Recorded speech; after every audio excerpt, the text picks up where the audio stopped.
I can't breathe. The words of Eric Garner, George Floyd, and too many other people of color that have experienced the direct violence of police brutality.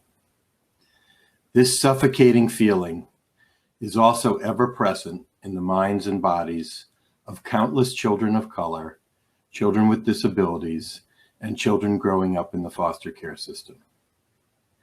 They can't breathe because they can't read.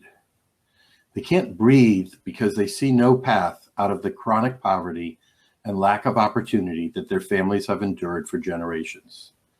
They can't breathe because they attend schools that fail to meet their basic educational and social emotional needs.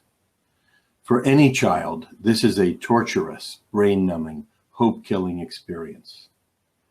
George Floyd's murder was televised, but the gradual genocide of people of color through subtler forms of structural racism doesn't fit as neatly onto YouTube or into a tweet.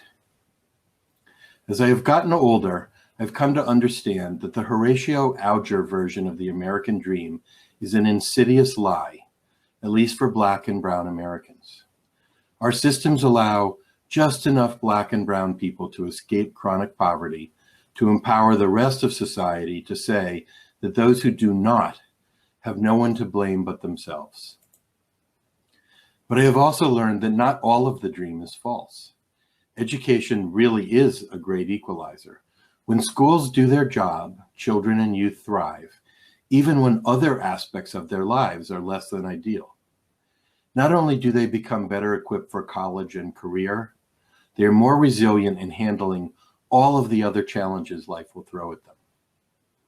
The challenge for us then is to make sure that the schools serving communities of color are finally resourced, designed, and managed to assure that all children receive the quality education they need and deserve.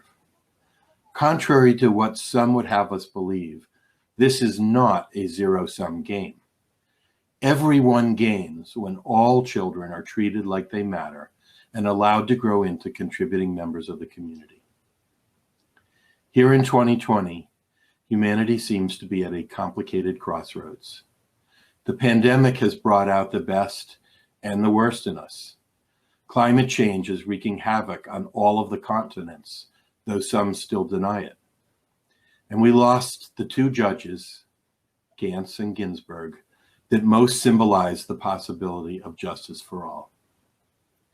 On the other hand, more white Americans than at any time in history have gone on record that Black Lives Matter. Which way will the world tip? Will we all go up in flames like the redwoods in California?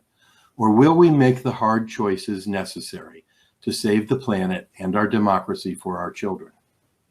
We all say Black Lives Matter. What we say matters little if we don't act on those words. Every day, our partners at organizations like Youth Connect, Roxbury Youth Works, ROCA, UTEC, Citizens for Juvenile Justice, and More Than Words all act like Black lives really do matter. I'm proud to say that your state public defenders, with your help, do too. Because of your support, the lawyers of the Ed Law Project are educating and mobilizing the entire child welfare and juvenile defense bar to take their zealous advocacy into the schools for the 25,000 mostly Black and brown children caught up in the court system and being tracked to prison, poverty, and misery instead of colleges, self-sufficiency, and happiness. Those committed, trauma-informed, culturally humble social workers and lawyers are determined to end the school-to-prison pipeline. Your generosity, great community partners, and skilled, empathetic advocates are a winning formula for all of us, because the challenges that lie ahead will truly require all hands on deck. We cannot afford to have so many of our most creative minds and loving hearts languishing in prisons and homeless shelters. This is no longer a tomorrow problem or someone else's problem. If we don't act soon, none of us will be able to breathe.